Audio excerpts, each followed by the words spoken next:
Vamos falar hoje sobre a estrutura das personalidades, estrutura das funções cognitivas. Vamos? Se você não viu o vídeo de introdução às funções cognitivas, vai lá, assiste e depois volta aqui. Então vamos começar. Existem 4 posições para a estrutura das funções cognitivas. A primeira é a função dominante, a função mais sobressalente dessa pessoa, a função mais impactante. Ela a gente chama de função herói. Ela está conectada com a última, a 4ª função. Então tem um desbalanceamento natural na cabeça dessa pessoa em favor da função dominante e suprimindo a função inferior. A segunda é a função auxiliar. Ela age como um parente, é uma função, ela age como uma mãe ou um pai, ela é responsável. A terceira função é a função criança. Ao contrário da função parente, ela age como uma criança, é uma função imatura.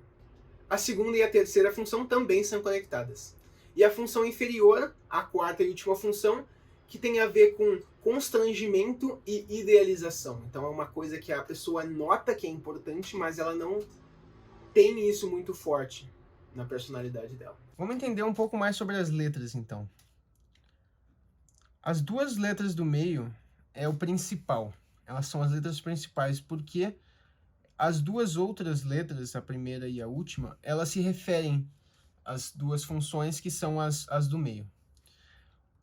A última letra, que é o J ou o P, que se refere a judging ou julgar e perceiving ou observar, elas se referem a essas 2 letras. Então a terceira, que é o F ou o T, são julgamentos. E a segunda letra, o N ou o S, são observações, jeitos de observar, que é o P.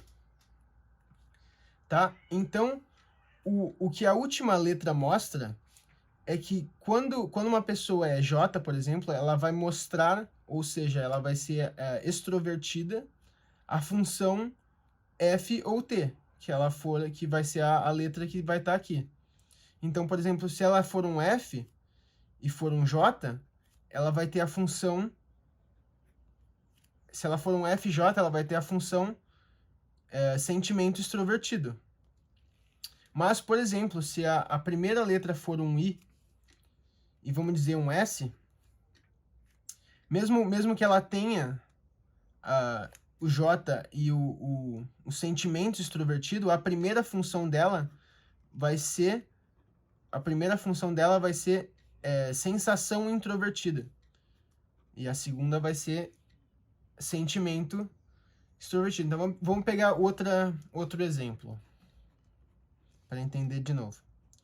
Um P dessa vez, um N, um T e um E. ENTP. Então, um ENTP, o P, então é N, então o N vai ser extrovertido. Então, essa pessoa tem a intuição extrovertida. Então, como essa pessoa prefere a extroversão, então a primeira função vai ser a intuição extrovertida. E a segunda função, ao contrário da primeira, vai ser introvertida, então é o pensamento introvertido. E aí, para saber as outras funções, a gente inverte. Então, o contrário de pensamento é sentimento extrovertido, essa é a terceira função. A terceira e a segunda e a terceira função estão ligadas, e a primeira e a 4ª função inferior são opostos. Então, o oposto de N é S, o oposto de E é I. Então, essas são as funções cognitivas do ENTP.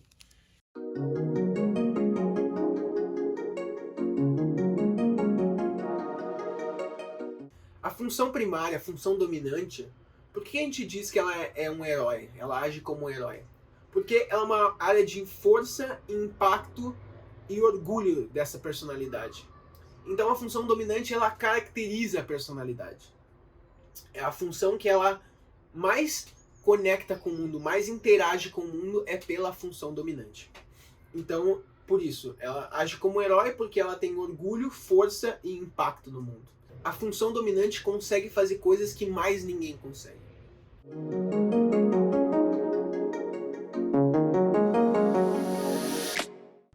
A segunda função, a função auxiliar, ela age como um parente, ela age como um pai ou uma mãe.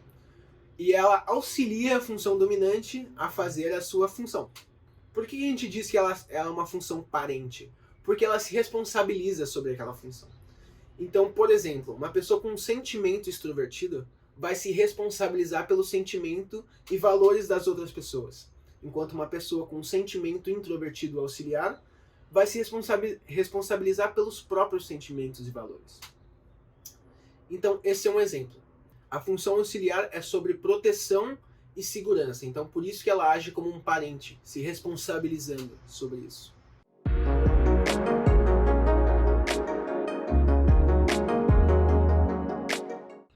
A terceira função é a função criança. A função criança é uma função imatura, é tudo sobre brincadeira. Ela não leva essa função muito a sério, é uma função sobre exploração e brincadeira, e ela é mais criança mesmo nesse tipo de tarefa que tem essa função.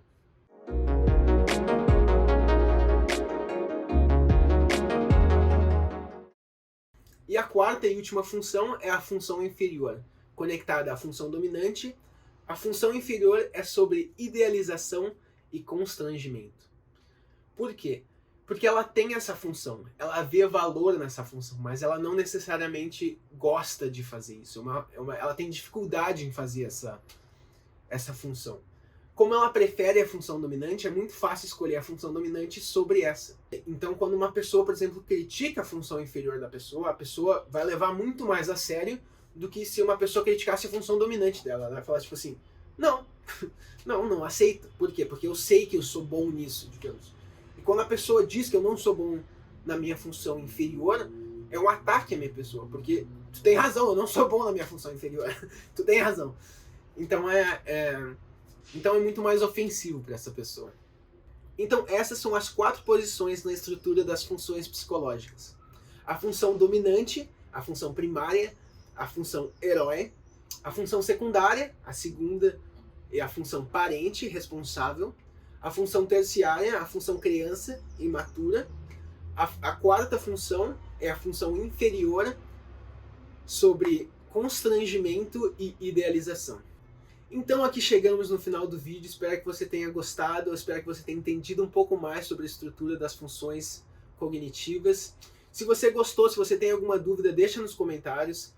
Se você gostou do vídeo, deixa uma curtida no vídeo, ajuda. Se inscreve no canal porque tem mais vídeo aí chegando. Então, um abraço.